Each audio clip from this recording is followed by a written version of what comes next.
18 June 2025 বগুড়ার radar unit Bangladesh বিমান বাহিনীর প্রধান air chief marshal Hasan Mahmud Khan মঞ্চে দাঁড়িয়ে একটি সুইচ টিপলেন। একটি বিশাল রাডার অ্যান্টেনা ধীরে ধীরে সক্রিয় হলো। সেই মুহূর্তে বাংলাদেশের আকাশে একটি অদৃশ্য চোখ খুলে গেল। এই চোখের দৃষ্টি পৌঁছায় 470 কিলোমিটার দূর পর্যন্ত। এই চোখ একসাথে 400-এর বেশি লক্ষ্যবস্তু ট্র্যাক করতে পারে। এই চোখ পর্দার আড়াল থেকে উড়ে আসা ক্রুজ মিসাইল, স্টেলথ বিমান, এমনকি ছোট ড্রোনও ধরতে পারে। রাডারের নাম থ্যালেস গ্রাউন্ডমাস্টার 403M বা GM403M। ফ্রান্স ও আমেরিকার থ্যালেস রিথিয়ন সিস্টেমস এর তৈরি। বাংলাদেশের প্রথম ইউনিটটি বসেছে ঢাকার মিরপুরে এপ্রিল 2025-এ। দ্বিতীয় ইউনিট এলো বগুড়ায়, বাংলাদেশের একদম মধ্য উত্তরাঞ্চলে। আর এই অবস্থানটাই পুরো দক্ষিণ এশিয়ার সামরিক হিসাব বদলে দিয়েছে। কারণ বগুড়া থেকে 470 কিলোমিটারের গোলকের মধ্যে পড়ে ভারতের শিলিগুড়ি করিডোর, যে করিডোর ভারতীয় সামরিক পরিকল্পকদের কাছে সবচেয়ে সংবেদনশীল কৌশলগত দুর্বলতা। আজকের এই ভিডিওতে আপনি জানবেন GM403M রাডার আসলে কতটা শক্তিশালী এবং এই প্রযুক্তির কারিগরি গভীরতা কতটা। এরপর বুঝবেন ঢাকায় প্রথম ইউনিট, বগুড়ায় দ্বিতীয় ইউনিট এবং লালমনিরহাটে আসতে থাকা তৃতীয় রাডার মিলিয়ে বাংলাদেশ কী ধরনের নেটওয়ার্ক বিমান প্রতিরক্ষা কাঠামো গড়ছে। এরপর দেখবেন শিলিগুড়ি করিডোর আসলে কি এবং কেন এই রাডার নিয়ে উদ্বিগ্ন। তারপর আসবে প্রশ্ন, এই রাডার কি আক্রমণাত্মক নাকি আত্মরক্ষামূলক। সবশেষে এই একটি প্রযুক্তি বাংলাদেশের বিমান বাহিনীর সক্ষমতাকে কোথায় নিয়ে যাচ্ছে। এই রাডারকে ঠিকমতো বুঝতে হলে প্রথমে একটু প্রযুক্তিগত প্রেক্ষাপট জানা দরকার। ধরুন আপনি রাতের অন্ধকারে একটি বড় মাঠে দাঁড়িয়ে আছেন। একটি সাধারণ টর্চ দিয়ে আপনি 10 থেকে 20 মিটার দূরে দেখতে পাবেন, কিন্তু GM403M এর টর্চ একসাথে সব দিকে 470 কিলোমিটার পর্যন্ত আলো ফেলতে পারে এবং সেই আলোয় একটি পাখির আকারের ড্রোন থেকে শুরু করে মাটির কাছাকাছি উড়তে থাকা ক্রুজ মিসাইল, উচ্চগতির স্টেলথ যুদ্ধবিমান সবকিছু দেখা যায়। BDMilitary.com এর কারিগরি বিশ্লেষণ অনুযায়ী এই রাডারের মূল পরিচিতি হল থালাস গ্রুপের তৈরি অ্যাক্টিভ ইলেকট্রনিক্যালি স্ক্যান্ড অ্যারে বা AESA প্রযুক্তির এইচ ব্যান্ড রাডার। AESA মানে প্রতিটি ট্রান্সমিটার রিসিভার মডিউল আলাদাভাবে নিয়ন্ত্রিত। ফলে একটি রাডারের ভেতরে হাজারো ছোট ছোট অ্যান্টেনা একসাথে কাজ করে। এর ফলে কি হয়, রাডার জ্যামিং করা প্রায় অসম্ভব হয়ে পড়ে, কারণ ফ্রিকোয়েন্সি প্রতি মুহূর্তে পরিবর্তন হয়। সর্বোচ্চ শনাক্তকরণ দূরত্ব 470 কিলোমিটার, যা 255 নটিক্যাল মাইলের সমান। উচ্চতায় পৌঁছানোর সীমা 30,000 মিটার বা 1 লাখ ফুটের বেশি, মানে মহাকাশের কাছাকাছি পর্যন্ত নজর রাখা যায়। 360 ডিগ্রির আজিমুখ কভারেজ, অর্থাৎ পুরো দিগন্ত জুড়ে একসাথে নজরদারি। আর সবচেয়ে গুরুত্বপূর্ণ তথ্য, এই রাডার একসাথে 400-এরও বেশি লক্ষ্যবস্তু ট্র্যাক করতে পারে, প্রতিটির অবস্থান মাত্র 50 মিটার নির্ভুলতায়। এর মানে আকাশে 400টি বিমান বা মিসাইল থাকলে প্রতিটি সুনির্দিষ্ট অবস্থান বলে দিতে পারবে এই রাডার। এই রাডারের আরেকটি বিশেষ সুবিধা বেশিরভাগ মানুষ জানেন না।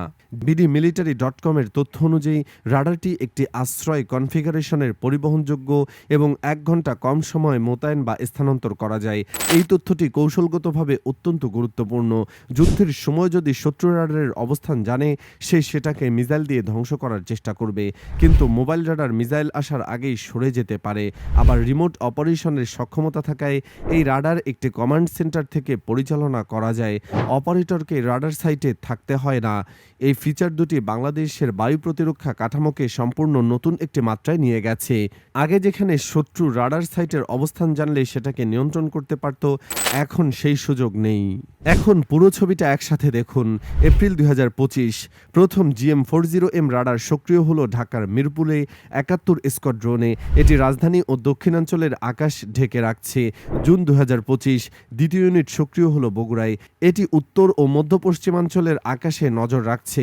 ইন্ডিয়ান ডিফেন্স নিউজের নভেম্বর 2025-এর প্রতিবেদনে জানা গেছে, লালমনিরহাট বিমান ঘাঁটিতে তৃতীয় একটি উন্নত রাডার সিস্টেমের যন্ত্রাংশ পৌঁছেছে এবং ইনস্টলেশনের জন্য কংক্রিট প্ল্যাটফর্ম নির্মাণ চলছে। এটি সক্রিয় হলে উত্তর পশ্চিমাঞ্চলের আকাশসীমার আওতায় আসবে। BDMilitary.com এর বিশ্লেষণে জানানো হয়েছে, এই 3টি রাডার একটি নেটওয়ার্ক সিস্টেমে সংযুক্ত। প্রতিটি রাডারের তথ্য একটি কেন্দ্রীয় বা এয়ার ডিফেন্স কমান্ড বা এডিসিতে একত্রিত হয় এবং রিয়েল টাইমে কমান্ড সেন্টারে পাঠানো হয়। অর্থাৎ বগুড়ার রাডার যদি উত্তরে কিছু শনাক্ত করে, ঢাকার কমান্ড সেন্টার তাৎক্ষণিকভাবে সতর্ক হয়ে ইন্টারসেপ্টর বিমান পাঠানোর সিদ্ধান্ত নিতে পারবে। এখন আসি সেই জায়গায় যেটা ভারতকে সত্যিকারে উদ্বিগ্ন করেছে, শিলিগুড়ি করিডোর।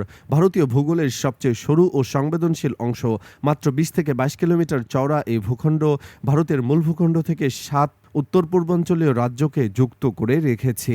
এই একই করিডোর বন্ধ হয়ে গেলে আসাম, মেঘালয়, অরুণাচল, মণিপুর, মিজোরাম, নাগাল্যান্ড, ত্রিপুরা 7 কোটির বেশি মানুষ মূল ভারত থেকে কার্যত বিচ্ছিন্ন হয়ে পড়বে। ইন্ডিয়ান ডিফেন্স নিউজের বিশ্লেষণে জানানো হয়েছে, বগুড়ায় GM40M রাডারের 470 কিলোমিটার সীমানার মধ্যে শিলিগুড়ি করিডোর পড়ে। এই রাডার সেই করিডোরের যে কোনো বিমান বা হেলিকপ্টার মিসাইলের গতিবিধি সরাসরি নজরে রাখতে পারবে। SSB ক্রাক এর নভেম্বর 2025-এর বিশ্লেষণে বলা হয়েছে, লালমনিরহাটে আসতে থাকা নতুন রাডার শিলিগুড়ি করিডোর থেকে 100 কিলোমিটারেরও কম দূরে, যেখান থেকে ভারতের সীমান্তের অপর দিকের গতিবিধি নজরে রাখা যাবে। এই তথ্যটি নয়াদিল্লির কপালে ভাঁজ ফেলেছে। ভারতের প্রতিরক্ষা বিশ্লেষকরা দুটি ভিন্ন দৃষ্টিভঙ্গি থেকে এ রাডার দেখছেন। SSB ক্রাক এক্সামিনের বিশ্লেষণে বলা হয়েছে, শিলিগুড়ি করিডোরের কাছে উন্নত রাডার স্থাপনের কৌশলগত প্রভাব বিশেষজ্ঞদের মধ্যে উদ্বেগ তৈরি করেছে। একটি উদ্বেগ হলো, এই রাডার ভারতের আকাশসীমার উপর বাহ্যিক নজরদারি বাড়াতে পারে, যা আঞ্চলিক শক্তির ভারসাম্য বদলাতে পারে। ইন্ডিয়ান ডিফেন্স নিউজের বিশ্লেষণে আরও তীক্ষ্ণভাবে বলা হয়েছে, ভারতের প্রতিরক্ষা পরিকল্পকরা চীনের ক্রমবর্ধমান সংশ্লিষ্টতার বিষয়ে সতর্ক।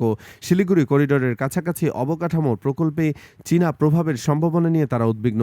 তবে বাস্তবতা হলো, GM40M একটি ফরাসি মার্কিন যৌথ প্রযুক্তি। এটি থেলস রিথিয়ন সিস্টেমস এর পণ্য, চীনের নয়। এই তথ্যটি গুরুত্বপূর্ণ, কারণ পশ্চিমা প্রযুক্তির রাডার ভারতের বিরুদ্ধে চীনা গোয়েন্দারিতে ব্যবহারের সম্ভাবনা অনেক সীমিত। দুই পক্ষের যুক্তি শুনে সত্যটা বের করা দরকার।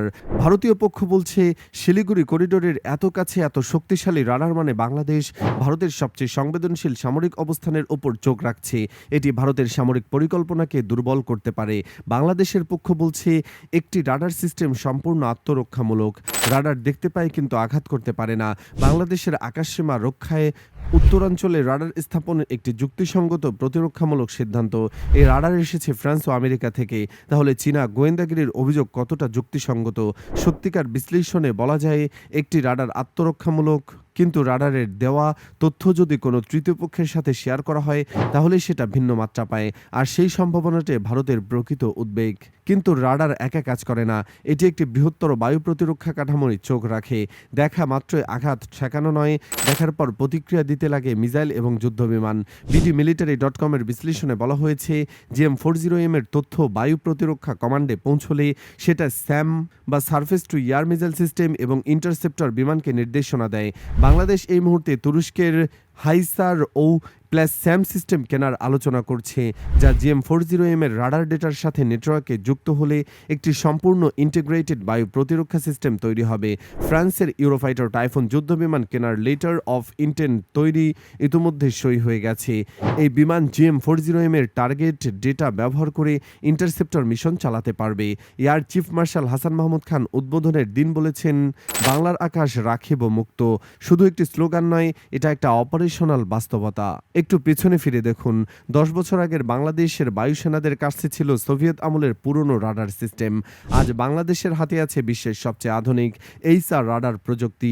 মিয়ানমারের সীমান্তে বায়রাক্তার TB2 ড্রোন, তুরস্কের 6টি T129 অ্যাটাক হেলিকপ্টার আসছে, ইউরোপের ইউরোফাইটার টাইফুন আসছে, চীনের J-10C নিয়ে আলোচনা চলছে। GM40M এর রাডার এই পুরো শৃঙ্খলের সবচেয়ে গুরুত্বপূর্ণ অংশ, কারণ দেখার সক্ষমতা ছাড়া অস্ত্র অন্ধ। শিলিগুড়ি করিডোরের প্রশ্নে বলা যায়, বাংলাদেশ এই রাডার স্থাপন করেছে নিজের আকাশ রক্ষার জন্য, বাংলাদেশকে চাপ দিতে নয়। কিন্তু ভূগোল এবং কৌশলের ভাষায় একটি রাডারের অবস্থান তার মালিকের উদ্দেশ্য যাই হোক না কেন, প্রতিবেশী দেশের সামরিক পরিকল্পনাকারীদের সবসময় সর্বোচ্চ সম্ভাবনার ভিত্তিতে হিসাব করেন। আর তাই ভারত উদ্বিগ্ন। প্রশ্নটা এখন একটাই, এই উন্নত বায়ু প্রতিরক্ষা কাঠামো কি বাংলাদেশকে একটি সত্যিকার স্বাধীন আকাশ দেবে, যেখানে কোনো প্রতিবেশীর বিমান অনুমতি ছাড়া প্রবেশ করতে সাহস পাবে না?